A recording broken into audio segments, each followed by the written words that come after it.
brown cardboard box sat in the middle of Amelia's minimalist living room, an anachronism among her sleek modern furniture. It had been delivered just a day ago, a final and unsolicited inheritance from a great-aunt she had barely known. Great-aunt Evelyn's passing had been a quiet affair, a slow fade in a hospice ward, and her only surviving kin had been Amelia, a distant relative by a twist of family trees. The lawyer's letter had been concise. A few personal effects of no significant monetary value, per the deceased's wishes.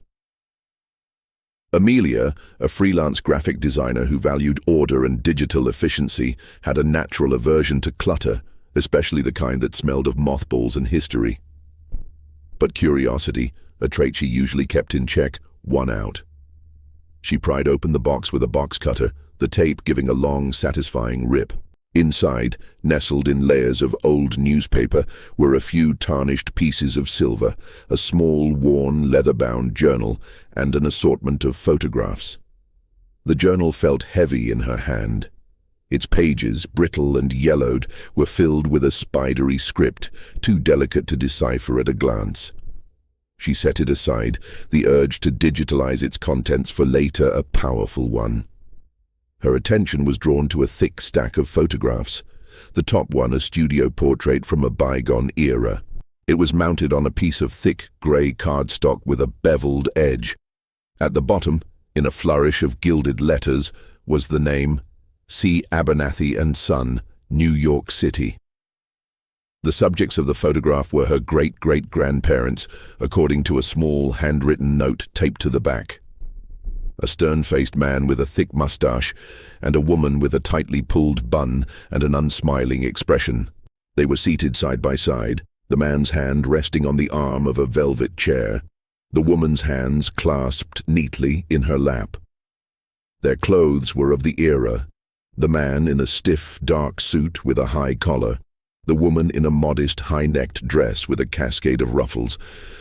Their faces were an echo of her own, a shared jawline, a familiar set of eyes, or so she thought.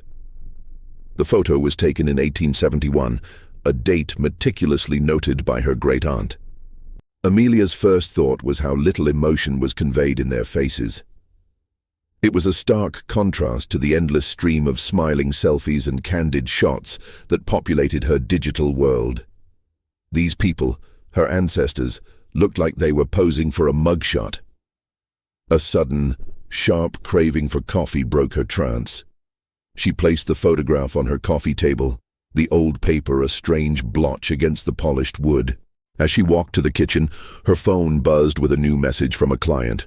She replied, distracted, and by the time she returned with her mug, the photograph had been forgotten. Hours later, deep into a design project, a stray thought snagged her attention. She had a new scanner, a high-resolution model she'd bought to digitize her portfolio. A crazy idea, born of procrastination and professional curiosity, took hold. What would a picture from 1871 look like when scanned with modern technology? Would it be a blurry mess, or would it reveal something she couldn't see with the naked eye?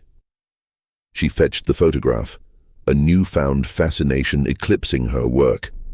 The scanner hummed to life. The image, once a small static relic, filled her monitor, its every detail rendered in astonishing clarity. The frayed threads on the man's jacket, the slight tear in the velvet of the chair, the individual strands of the woman's hair, it was all there. Amelia's eyes were drawn to the background. In the original, it had been a blur of indistinct shapes, a standard painted backdrop of a garden or some bucolic scene. But now, with the ability to zoom, the details began to emerge. Faint lines, almost invisible to the naked eye, coalesced into shapes. What had seemed like a shadow behind a bush was not a shadow at all, but a form. She leaned closer to the screen, her heart beginning to pound a slow, steady rhythm against her ribs. The form was a figure, a person, half hidden by a painted shrubbery. But the most chilling part was its face.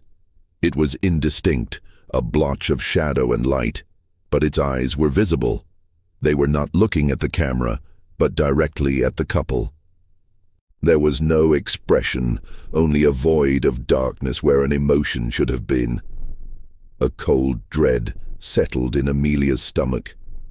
She zoomed out, her hand shaking on the mouse.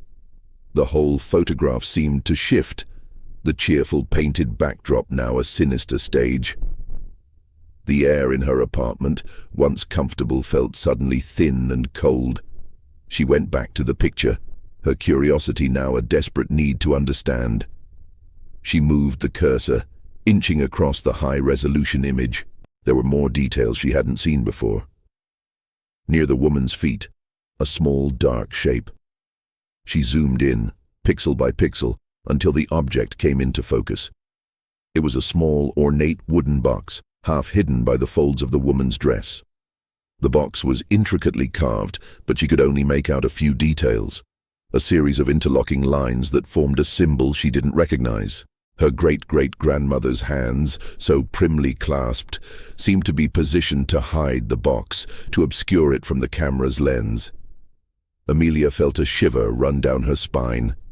The woman's expression, which she had initially dismissed as a product of the era's photographic conventions, now seemed different. There was a tightness around her lips, a subtle flicker in her eyes. Not sternness, but fear. A deep, cold fear. The more she looked, the more the entire composition of the photograph transformed. The man's hand on the velvet chair didn't seem to be a gesture of relaxed ease, but of a firm, possessive grip. His face, once merely stern, now held a hint of something predatory, a concealed violence in his hooded eyes. She quickly clicked to the next photograph in the digital folder she had created. It was of the same couple, a different pose, a different backdrop. This one was even more unsettling. The man and woman stood on a painted porch, a generic farmhouse in the background. But as she zoomed in, she saw it again, the figure in the background. This time it was more visible, its form clearer. A man in a dark coat, his face obscured by a wide-brimmed hat, standing on the edge of the painted farmhouse. He was watching. Amelia's rational mind rebelled.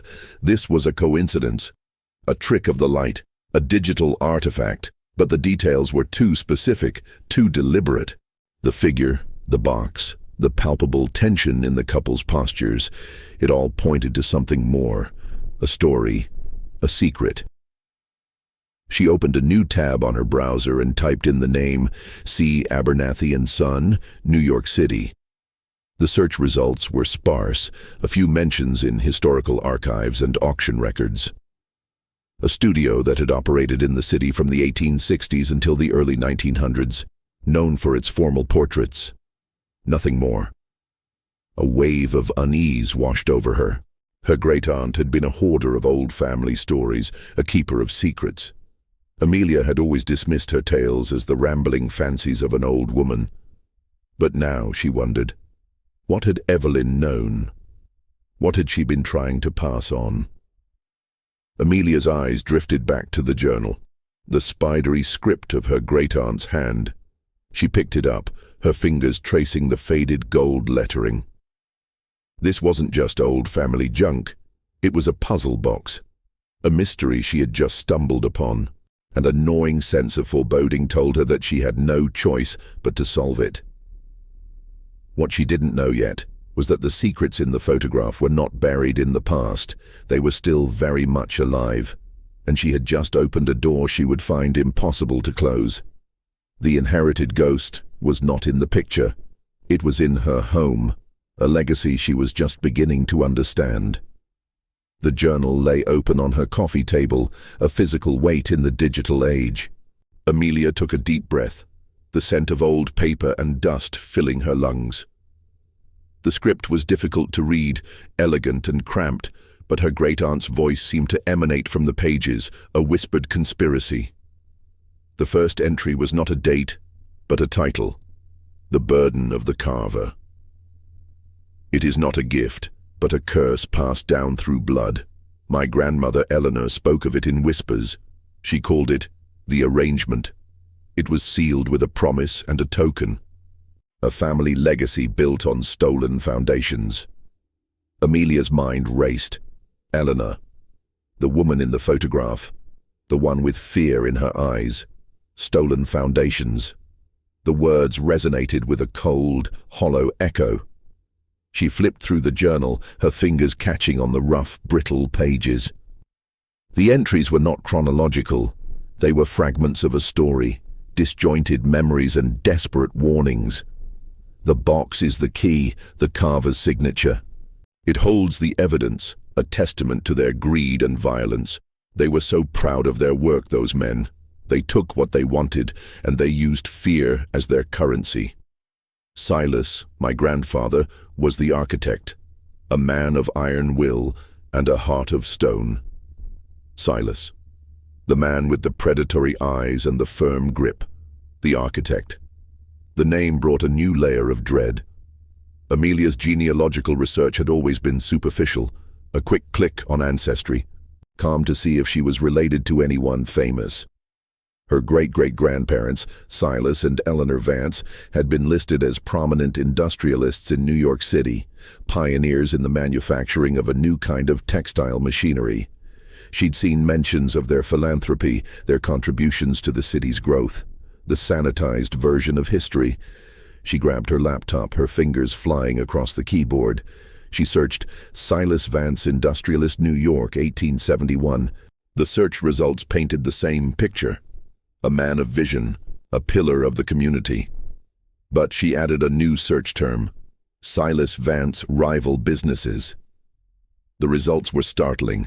There were several articles from the late 1860s and early 1870s detailing the sudden closures or unfortunate accidents that had befallen Silas Vance's competitors. One story, a short blurb in the New York Tribune from October 1870, mentioned a fire that had razed the factory of a man named Marcus Thorne, a burgeoning rival in the textile industry. The fire was deemed accidental, but the language was vague, the reporting a bit too quick to dismiss it as a tragic misfortune. The Carver, the journal had called him. Amelia zoomed back in on the high-resolution image of the first photograph.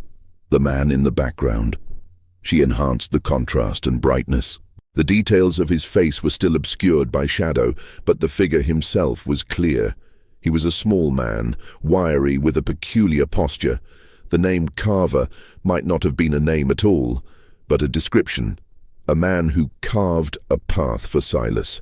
The cold feeling in her apartment intensified, a tangible presence. She was not just reading about history, she was uncovering a crime, a long-buried systematic series of crimes. She turned back to the journal, desperate for more. The portraits were his vanity, his way of recording his power. He made her sit for them, a constant reminder of the secrets she held. But the real secret was not in their faces, but in the background. The carver was always there, a witness, a silent protector of the secrets. And the box, Eleanor's burden, was a promise. The list of names, a record of those who were removed. A list of names, not just a ledger of business transactions, but a record of lives taken. The realization hit her with the force of a physical blow. The seemingly ordinary photo wasn't just a portrait of her family. It was a memento of murder.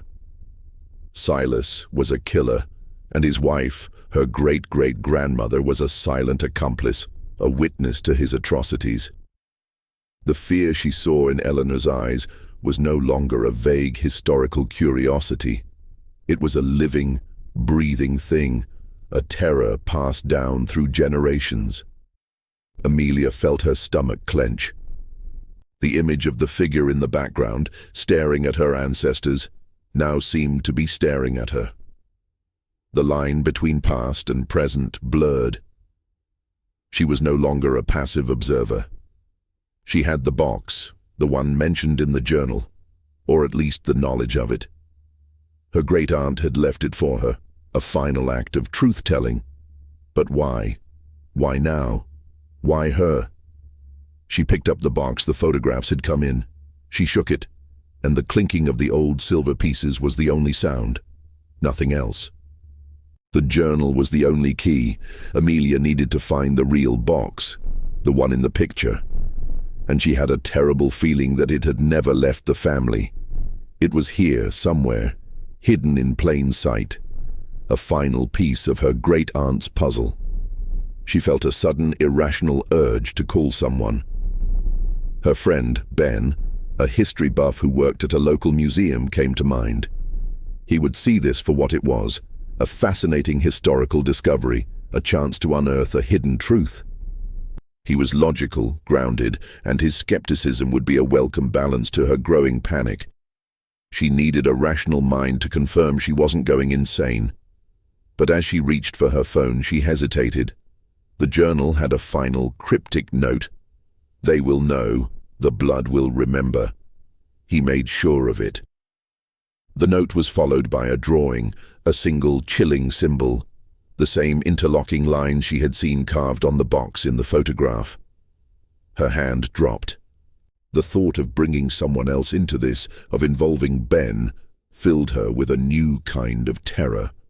This was not just a historical secret. It was a family secret. And if her great-aunt's words were true, it was a dangerous one. She had to navigate this alone. The burden was hers to bear. She spent the rest of the night poring over the journal, a desperate, solitary search for the truth, for a way to break the chain of a legacy built on blood and lies. The sun rose, painting the urban landscape in hues of tired grey and orange, but Amelia was still awake, hunched over her laptop, surrounded by the remnants of her all-night search. The journal lay open, its pages a roadmap to a forgotten evil. She had cross-referenced every name, every place, every cryptic reference with historical databases, newspaper archives, and digitized city records. The puzzle pieces were beginning to fit together, forming a horrifying picture of her family's past. The interlocking symbol, she had learned, was the crest of a private club, the Vanguard, an exclusive society founded by Silas Vance and his associates. The club, according to the few mentions she found in society pages, was a gathering place for the city's elite, a fraternal organization dedicated to progress and prosperity. Amelia knew better. The journal's words echoed in her mind. The arrangement was not just business, it was a philosophy. They believed in a new order, a kind of social cleansing. They called it progress, but it was simply the removal of anyone who stood in their way. The figure in the background of the photographs, the carver, was an enforcer. The journal gave him a name, Arthur Finch. Finch was not an employee, but a partner. The carver was not just a man who carved a path, he was a man who literally carved. He was a woodcarver, an artist who was also a ruthless killer. His artwork was the intricate symbol on the box, a morbid signature. The journal mentioned his fascination with creating things of beauty from destruction, a twisted metaphor for their work. Amelia found an article from a small local paper buried in a digital archive about the mysterious disappearance of a carpenter named George Miller, a man who had worked for Silas Vance's firm. The article from 1872 mentioned that Miller had vanished without a trace, a detail that seemed trivial at the time but now stood out like a bloodstain. The journal had a list of names, and George Miller was at the top. The list was a registry of victims, a chilling testament to the Vance family's rise to power. Her great-aunt Evelyn had been meticulous. She had documented everything, not in a coherent narrative, but in a series of clues. A cryptic mention of the attic led Amelia to a city record of a fire that had destroyed the Vance family's old estate in the 1950s. The record mentioned a collection of personal effects, rescued from the attic before the fire fully consumed the structure. The box, she realized, must have been among them. The journal was her great-aunt's way of saying, "I know where it is." Amelia felt a growing sense of dread. The air in her apartment felt heavy, as if the ghosts of the past were now sharing the space with her. She glanced at the photo on her coffee table. The fear in Eleanor's eyes was no longer a symbol of the past. It was a palpable emotion. a silent plea to her descendants to find the truth. Just as she was about to close her laptop, an email notification popped up. It was from an unknown sender. The subject line was blank. Hesitantly, she opened it. The body of the email contained a single image. It was a grainy photograph, a close-up of a carved wooden box. It was a different box, more modern, but the interlocking symbol was unmistakable. The image was a threat. A chilling message from someone who knew what she was looking for. "The legacy is not broken," the message read, a single line of text below the photo. Amelia's blood ran cold. This wasn't a historical mystery. This was a current danger. The vanguard still existed.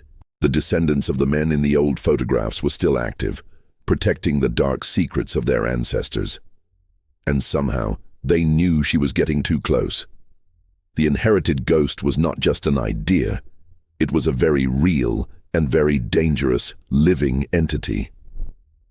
The question of why her great-aunt had left the journal became terrifyingly clear. It wasn't just a legacy, it was a test. A final challenge to a family member she trusted to be strong enough to finish what she had started. She looked at the email again. The image of the box filled the screen, a menacing beacon. She had no way of knowing who sent it. The sender's address was a complex string of numbers and letters, an untraceable ghost in the machine. A knock at her door made her jump. Her heart pounded against her ribs. She peered through the peephole. It was just the delivery man with a package. But the brief moment of terror, the irrational fear that the person on the other side of her door was a carver from the modern era, lingered. She pulled the blinds shut, a sudden need for seclusion overwhelming her. The apartment, her safe haven, now felt like a cage. She couldn't call the police. She had no real evidence, just a few old photographs, a cryptic journal, and a suspicious email. They would think she was crazy. She had to be smarter, more careful. She had to find the box. Her great-aunt's final clue was somewhere in the house, a testament to her life and a final gift of truth. Amelia remembered her great-aunt's eccentricities, her love for antique furniture, and the hidden compartments she had built into her belongings. Evelyn had been an archivist of a dark family history. Amelia needed to become one too. The past and the present had collided, and she was now the sole protector of a truth that many powerful people wanted to keep buried. A week passed in a blur of sleepless nights and paranoid days. Amelia's graphic design work had ground to a halt. Her client calls went unanswered. She was living in a different reality, one defined by the past. The email with the image of the carved box had been the first volley, a chilling warning that she was being watched. Her phone had received a series of silent calls from blocked numbers. Each time she would pick up, and all she heard was static, a ghostly silence that seemed to taunt her. The fear was a constant companion, a knot in her stomach that tightened with every shadow, every creak of the old floorboards in her apartment building. She was certain she saw figures in the periphery of her vision, fleeting glances of a dark coat or a wide-brimmed hat. She knew it was her mind playing tricks, a byproduct of her obsession, but the feeling was no less real. She had systematically gone through the contents of her great-aunt's box again. The tarnished silver pieces were just that, old silver. The other photos were of vacations and family gatherings, mundane snapshots of a life she was just beginning to see as a lie. The journal was the only tangible clue. Its pages were her only link to Evelyn's intent. She needed a new perspective, a fresh set of eyes on the journal's cryptic clues. Against her better judgment, she decided to call Ben. He was a close friend, a history enthusiast, and a man who valued verifiable facts above all else. He was her anchor to reality. She invited him over for dinner, a simple meal, and when he arrived, he was immediately concerned by her appearance. Her eyes were bloodshot, and she hadn't bothered to change out of her sweats. "Amelia, are you okay?" he asked, his voice laced with genuine concern. "You look like you've seen a ghost." "Something like that," she replied, her voice hoarse from disuse. She led him to the coffee table and laid out the journal and the scanned photographs. She explained everything: the inheritance, the initial discovery, the journal's clues about the arrangement, and the terrifying emails and calls. Ben listened patiently, his expression shifting from amusement to professional interest and finally to a somber, serious contemplation. He picked up the journal, his historian's mind immediately analyzing the script and the aged paper. "The handwriting is consistent," he said, more to himself than to her. "The terminology, the carver, the arrangement, it all points to a coded language. It's like a secret history." He examined the photographs with a magnifying glass, the high-resolution prints she had made. He studied the figure in the background, the intricate symbol on the box. "This is fascinating, Amelia. If it's real, it's a groundbreaking discovery. It rewrites a piece of New York history. Silas Vance was a pillar of the community." "He was a murderer," Amelia said, the words feeling strange on her tongue. "And the Vanguard was his criminal enterprise." Ben didn't immediately dismiss her. He knew her well enough to recognize that this wasn't a flight of fancy. "Let's start with the basics," he said, taking out his phone. "I have access to some historical archives that aren't public. We can cross-reference everything." He spent the next few hours with her, his presence a calming force. He found a historical note on an obscure auction that sold off the Vance estate's personal effects in the 1950s. The note mentioned a hand-carved wooden box with unique markings from the Vance family's personal collection. The box had been sold to a private collector. The record had no name, only a transaction number. "So the box is out there," Ben said, his brow furrowed. "That email you received, it's not a coincidence. Someone is protecting a legacy, and they know you're trying to expose it. They're afraid you'll find that box and whatever is in it." The gravity of the situation hit them both. This wasn't a game. It was a race against a powerful, unseen enemy. "The journal mentioned the box contains the list," Amelia said, her voice a low whisper. "A record of the Vanguard's victims." Ben nodded, his expression grim. "That's a motive for murder. If that list were to get out, the reputations of powerful families would be destroyed. The wealth built on those crimes would crumble. They have everything to lose." A sudden sound from outside startled them both, a car slowing down on the street below. A door slamming shut. Ben went to the window and peered through a gap in the blinds. A sleek black sedan was parked across the street. He couldn't make out the driver, but the car had been there for a while. "That car wasn't there when I arrived," he said, his voice quiet. Amelia's heart hammered against her ribs. The paranoia was no longer just in her head. "They're watching me," she said, the words a terrified confirmation. "They know I have the journal." Ben pulled his phone from his pocket. "We need to go. We can't stay here. My apartment is smaller, but it's more secure. We need to figure out who the current members of the Vanguard are and who holds the box. This isn't just about history anymore, Amelia. It's about survival." He was right. She grabbed the journal and the scanned prints, her hands shaking. She packed a small bag with a few essentials. The thought of leaving her home, of being on the run, was surreal.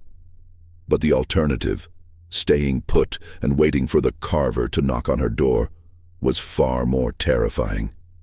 She had stumbled into a hornet's nest of greed, power, and long-buried secrets. And now, the hornets were swarming. Ben's apartment was a fortress of organized chaos, a testament to his profession. Bookshelves lined every wall, filled with historical texts, biographies, and academic journals. The scent of old paper and coffee was a welcome change from the musty odor of her great-aunt's inheritance. He had a small guest room, and she felt a sliver of safety there, surrounded by his calming, grounded presence. "We need to find a connection," Ben said, poring over a historical map of New York City in his study.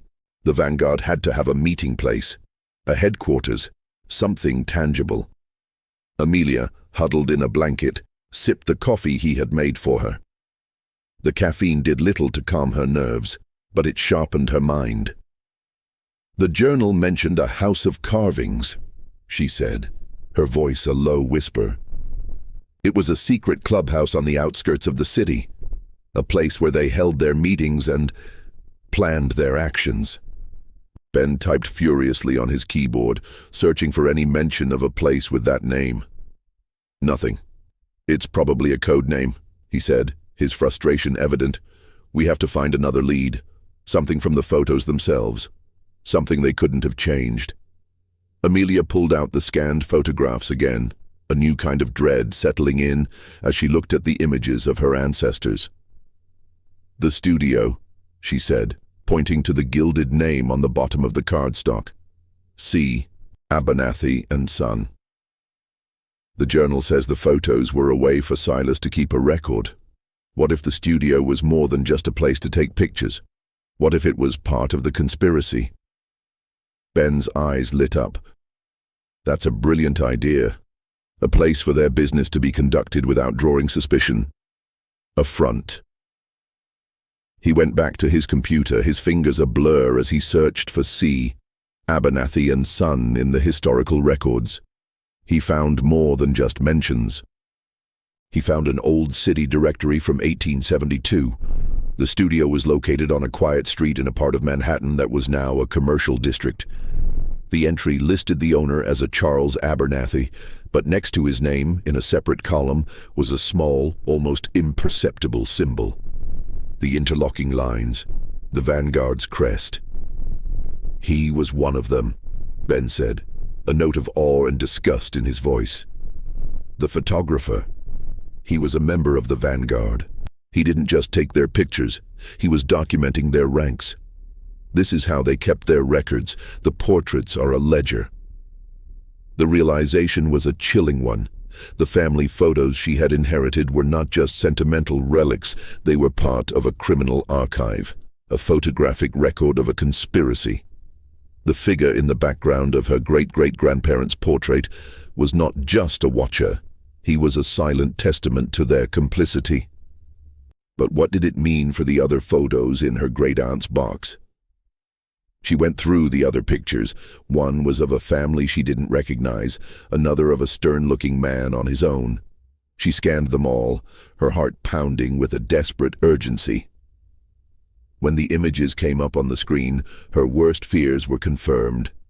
In every single one, hidden in the periphery, was the figure of Arthur Finch, the carver, watching.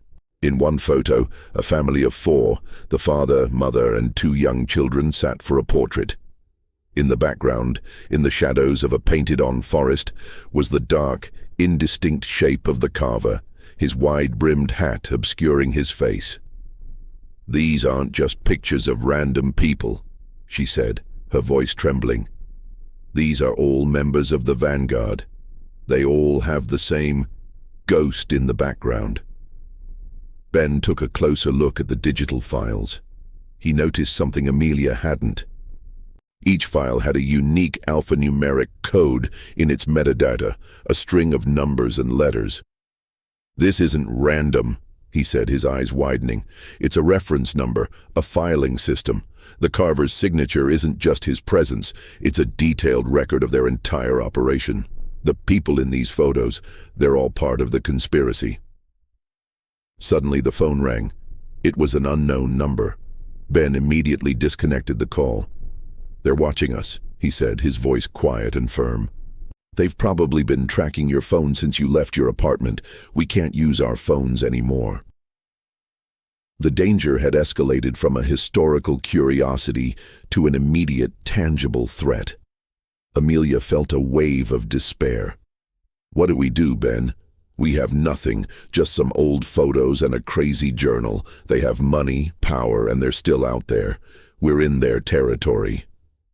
Ben didn't answer right away. He was thinking, his eyes scanning the map and the photographs. "We have one advantage," he finally said.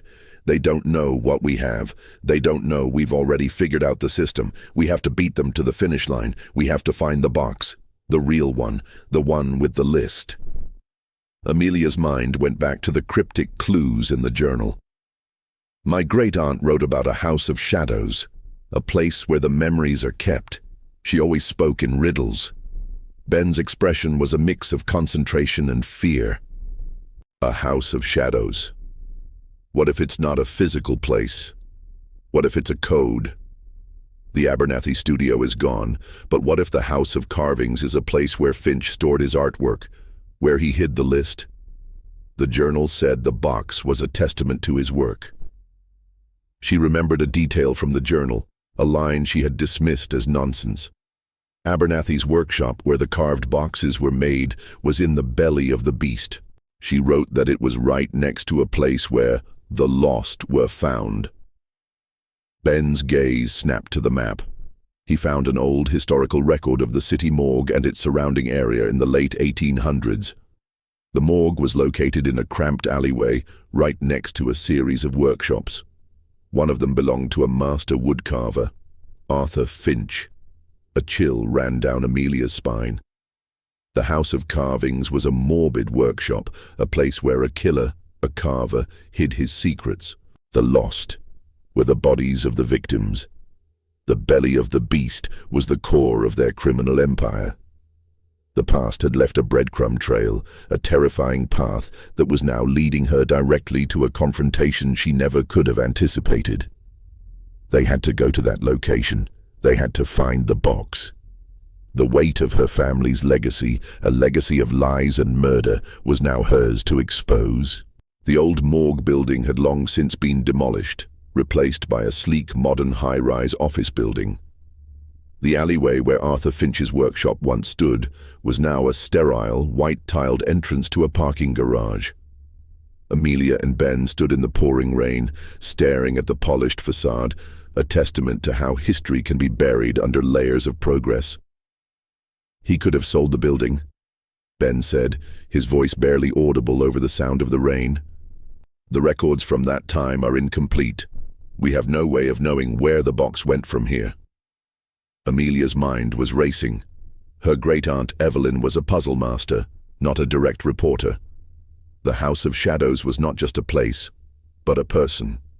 A person who kept the shadows of the past. Her gaze fell on a plaque on the building's wall, a marker for the historical site. It mentioned the previous tenants of the block, including a mention of the Abernathy & Son photography studio and a nearby woodcarver's shop, owned by a noted craftsman, Arthur Finch. "He didn't just make the boxes, Ben," Amelia said, her voice filled with a sudden chilling clarity. "He designed the portraits, the backdrops, the lighting, the entire composition. He was the architect, not just of the carvings, but of the secrets." They ducked into a nearby coffee shop, the warmth a welcome relief from the cold rain. Amelia pulled out her laptop, her fingers flying across the keys. She had a new theory, a desperate gamble. She began searching for any descendants of Arthur Finch. It was a long shot, but she had to try. Most of the public records were sparse, but she found a digitized obituary for a Helen Finch from the 1990s. The obit mentioned she was a reclusive historian and a descendant of a prominent New York family. The obituary also mentioned that Helen Finch's personal effects, including a large collection of historical documents and artifacts, had been donated to a private library after her death. The library was in an old, quiet building on the outskirts of the city, a place that kept the shadows of history safe. The House of Shadows. Amelia's heart pounded. This had to be it. Evelyn's clues were leading them to the current keeper of the box. But as she researched the library, her blood ran cold. It was privately owned and funded by a trust. The trust's founders? The descendants of the Vanguard. The same people who were now watching her. The same people who had sent her the threatening emails. "This is it, Ben," she said, showing him the results. The library is the Vanguard's archive. They are keeping the evidence under their control, and someone is in charge of it. Ben looked at the information, his face pale. They're not just protecting their secret, they're curating it. They're proud of it. They see it as a testament to their family's power. It's a trophy. The realization was sickening. The Vanguard was not a memory, it was a living, breathing entity. The descendants were not just covering up a crime, they were continuing a legacy of entitlement and violence. A sharp, familiar buzz from her phone interrupted their conversation. It was a text message from a new, untraceable number. "We know where you are, and we know what you're looking for. Turn back now, and we will let this go. Find the box, and you will become part of the history you so desperately want to uncover." Amelia showed the message to Ben, her hands shaking. "It's a trap. They're trying to scare us away. Or they're trying to lure us in," Ben said, his mind racing. "The library is an archive, not a fortress. They're confident that no one would ever be able to expose them. They don't know that we have the journal. They think we're just amateurs playing at history." Amelia looked at him, her fear turning into a cold, hard resolve. "We have to go. We have to find the box before they can move it, before they can get to us." Ben nodded, his expression grim. "We need a plan. We can't just walk in. We need to be smart. We need to use their arrogance against them. They've been watching you, thinking they're in control. We need to show them they're wrong." They spent the rest of the day formulating a plan. They would go to the library late at night, a few hours before it closed, posing as graduate students researching their family's history. It was a dangerous bluff, but it was their only chance. Amelia knew that once she stepped into that library, she would be walking into the belly of the beast. The inherited ghost was no longer just a figure in a photograph. It was waiting for her, a final test of her courage. She was no longer just an amateur detective. She was a target. And the terrifying secrets of 1871 were about to become very real. The private library was a stark contrast to the sterile modernism of the city outside. It was a neo-Gothic stone building, its high-arched windows and ornate carved doors a testament to the old-world wealth of its benefactors. The air inside was thick with the scent of old paper and wood polish. The librarian, a stern, elderly woman with a pinched expression, looked at them with thinly veiled suspicion. "We're here to research the Vance family," Amelia said, trying to sound as academic as possible. "We believe we are distant relatives and are working on a genealogical project." The librarian's eyes narrowed, but she gestured to a large room filled with mahogany tables and rows of meticulously catalogued books. "The Vance archives are in the West Wing. You'll find all the public records there. Nothing leaves the premises." Amelia and Ben walked deeper into the building, a sense of foreboding settling over them. The library was eerily quiet, the only sound the soft padding of their footsteps on the plush carpet. They found the Vance archives, a section cordoned off with a velvet rope. The collection was extensive, filled with bound ledgers, personal letters, and an album of old photographs. As Ben perused the ledgers, his face growing paler with each page, Amelia's attention was drawn to a single small cabinet tucked away in a corner. It had a brass plaque that read, "The Finch Collection." It was an unassuming little cabinet, filled with a few antique tools and a handful of notebooks. Amelia's heart pounded. This was it, the House of Shadows. She glanced at Ben, who gave her a subtle nod.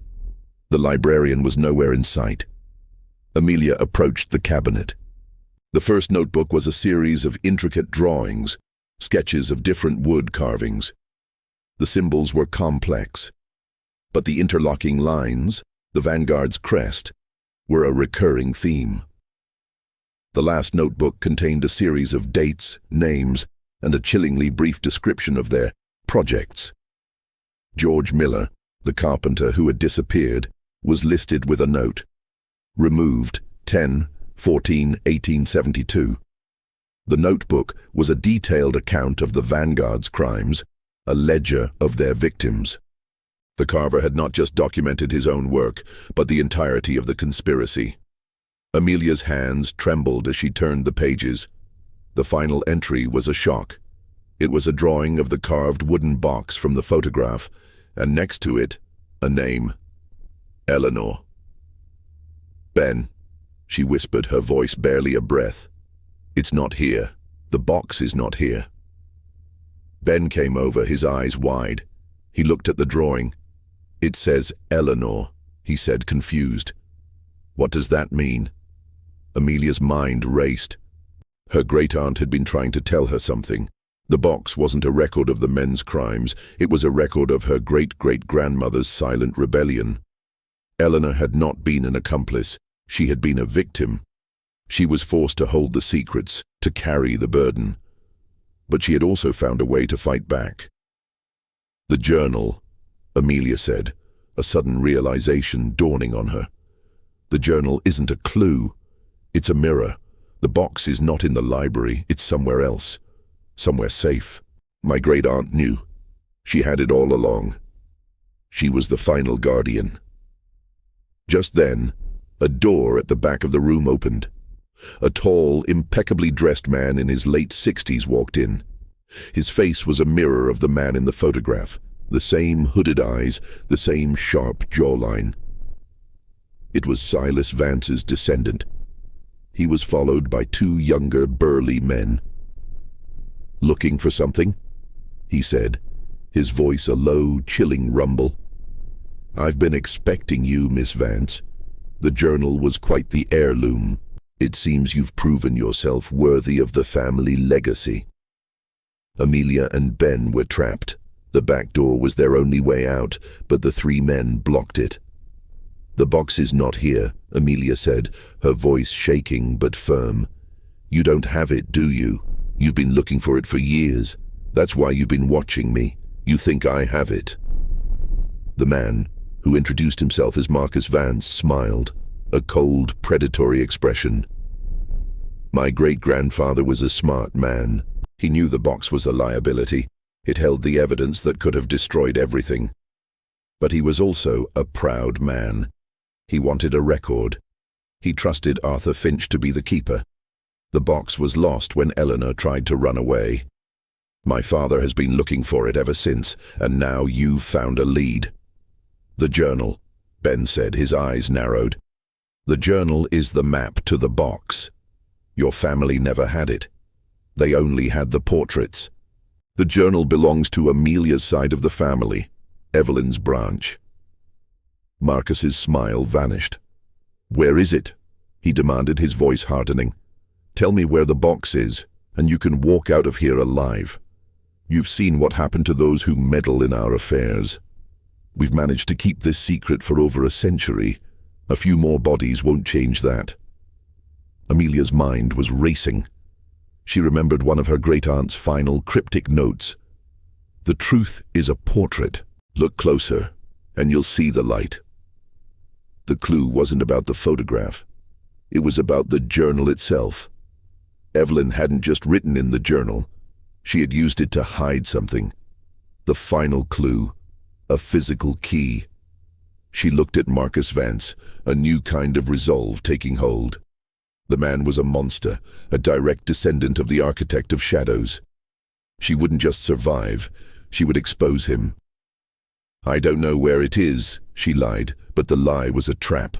"But I know who has it." Marcus's eyes narrowed. "Who?" Amelia took a deep breath. "The one person you could never touch. The one who has been hiding in plain sight. The truth is in the light." The line was her great-aunt's final riddle. She knew what it meant. The box was not a physical object in a library. It was a digital one, a final legacy hidden in a place no one would ever think to look. The inherited ghost wasn't a warning from the past. It was an act of defiance. And she was about to use it to bring down an entire criminal empire. The tension in the library was suffocating. Marcus Vance's gaze was a physical weight on Amelia, a direct line from her great-great-grandfather's predatory eyes. His enforcers, two broad-shouldered men with impassive faces, moved to block their path to the front door. "Don't lie to me, Miss Vance," Marcus said, his voice a low growl. "You and your little friend have been one step ahead of us since the beginning. You have the journal. That thing is the key." "It's not just a journal," Ben said, stepping slightly in front of Amelia. "It's a map, and it led us to a person, someone you can't get to." Marcus laughed, a dry, humorless sound. "There's no one we can't get to. My family has had people handled for over a century. Your name is already on a list, Mr. Harris. One wrong move, and it's a done deal." Amelia's mind was racing, trying to buy time, to figure out how to get out of this alive. She remembered her great-aunt's cryptic words. "The truth is in the light." She had dismissed them as poetic nonsense, but now a terrifying possibility formed in her mind. Her great-aunt Evelyn was a clever, paranoid archivist. She had to have a backup plan. She looked at her laptop, the one she had brought to the library, the high-resolution scans of the photographs, the metadata she had created. The key was in the light, the digital light of the screen. "You've been looking in the wrong places, Mr. Vance," Amelia said, her voice finding a newfound courage. "You've been looking for a physical box, but my great-aunt was a different kind of historian. The box is not a container for a list. The list is the box." Marcus's expression was one of confusion, which gave Amelia the momentary upper hand. She seized the opportunity. The journal is a riddle, and the portraits are the answer. But the real answer isn't in the paper. It's in the digital file. The box you're looking for isn't made of wood. It's made of code. Ben's eyes widened in realization. He had seen the alphanumeric codes in the metadata of the scanned files, but he hadn't known what they were. They weren't random. They were a lock. Her great-aunt had created a digital vault, a secret compartment in the digital file itself. Amelia quickly opened the file of the first photograph. She began manipulating the metadata, typing in a code she had found hidden in the final pages of the journal, a string of seemingly random numbers written in a different ink. The screen flickered. A new hidden folder appeared. Inside was a single encrypted file. "This is it," she said, looking at Marcus. "The list of names, the full ledger of every crime, every victim, every generation of the Vanguard. My great-aunt knew you would come looking for the physical, so she created a digital ghost. Something that can be replicated, something that can't be destroyed. And I just opened it." Marcus's composure broke. He lunged for her, his face a mask of fury and desperation. Ben, a split second faster, shoved him back. "Go!" he yelled at Amelia. "Run!" She didn't need to be told twice. She grabbed her laptop and sprinted for the back door, her heart a frantic drum against her ribs. The enforcers, surprised by Marcus's outburst, were slow to react. Ben, a history professor who looked more at home in a tweed jacket than a fight, was surprisingly quick on his feet, using his knowledge of the library's layout to create a diversion. He grabbed a heavy book and hurled it at a shelf, sending a cascade of volumes crashing to the floor. The sound was deafening, a chaotic symphony that momentarily disoriented their pursuers. Amelia ran, her mind focused on one thing: getting out. She burst through the back door and into the street, the cold, wet air a shock to her system. She didn't look back. She didn't stop until she was a block away, her lungs burning, her legs aching. She hailed a taxi, her hands shaking as she pulled out her phone to order an Uber. Her phone buzzed with an incoming call. It was Ben. "I'm okay," he said, his voice a little breathless. "I got out. I'm at the corner of 5th and Broadway. Are you safe?" "Yes," she said, her voice a mix of relief and terror. "I have the file, the digital box. I have the ledger." "Good," he said. "Get as far away as you can. We have to expose this. We have to make it public. They can't hurt us if everyone knows what they've done." Amelia hung up the phone, her mind racing. She had the truth. She had the evidence that could bring down an entire criminal enterprise. But she was a target. Marcus Vance and his men were undoubtedly on their way to find her. The inherited ghost wasn't just a secret. It was a war. And she had just fired the first shot. She had to find a way to get the truth out, to publish the information in a way that couldn't be silenced. Her great-aunt's legacy of defiance was now hers to protect. Amelia met Ben at a safe house, a small apartment he kept for out-of-town guests. It was anonymous, sterile, and, thankfully, far from her own building. They were both shaken but resolute. The confrontation with Marcus Vance had been a terrifying confirmation of their fears. The Vanguard was real, powerful, and ruthless. "We have the file," Amelia said, her voice firm as she opened her laptop. "But how do we make it public? We can't just post it online. They'll shut it down, bury it in a flood of fake news. We need a way to make it undeniable." Ben was a history professor, not a journalist, but his mind worked with a methodical logic. "We need to authenticate it," he said. "We need to link the digital file to something tangible, something they can't deny, the journal. We need to present the journal as the key to the ledger." Amelia nodded. "And the photographs. The portraits are the proof. They're a visual ledger, the carver's silent record." They worked through the night, fueled by a nervous energy and a desperate need to finish what her great-aunt had started. Amelia, with her graphic design expertise, created a compelling visual presentation. She would tell the story of the Vance family's rise to power using the scanned portraits as her primary source. She would show the figure of Arthur Finch, the carver, hidden in plain sight, a silent witness to a century of murder and manipulation. She created a timeline, meticulously linking the names from the digital ledger to historical records of disappearances and accidents. She found obituaries for the victims, short, unassuming articles that now told a much darker story. The picture became horrifyingly clear. The Vanguard was a systematic, multi-generational criminal enterprise using coercion, violence, and murder to eliminate business rivals and anyone who stood in their way. The culmination of her work was a powerful, emotionally charged video. She would upload it to a new, anonymous YouTube channel. She would title it with her great-aunt's phrase, "The Inherited Ghost." The video would be a narrative, a story of her own discovery, told from the perspective of a woman who accidentally stumbled upon a family secret. The story would be a hook, a way to draw people in. The evidence would be the anchor, the undeniable truth that would hold them. They chose a time to release the video, midday, when the internet traffic was at its peak. The plan was to create an unstoppable digital wave of information. Once the video went viral, once the major news outlets started picking it up, it would be too late for the Vanguard to stop it. The hours ticked by, each one a tense wait. They watched the news, listened for any sign of Marcus Vance and his men.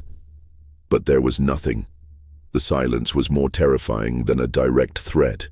It meant they were waiting, they were plotting. Finally, it was time. Amelia uploaded the video. She hit the publish button and a flood of adrenaline rushed through her. She felt a sense of finality, of release. The burden was no longer hers alone. She had passed it on to the world. Within minutes, the views began to climb.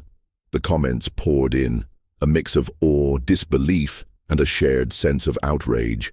The video was a phenomenon. The story was too compelling, the evidence too chillingly real. The carver became a trending topic. The names from the ledger were being cross-referenced by a legion of amateur internet sleuths. The digital ghost was out of the bottle. An hour later, the news broke. A major online news source had picked up the story. They had contacted historians and genealogical experts who had all confirmed the validity of the historical evidence. The Vance family and the other families listed in the ledger were now under a public microscope. Their wealth, their reputations, everything was in jeopardy. Amelia's phone rang. It was an unknown number. This time, she answered it. It was a lawyer from a prestigious firm. He had seen the video.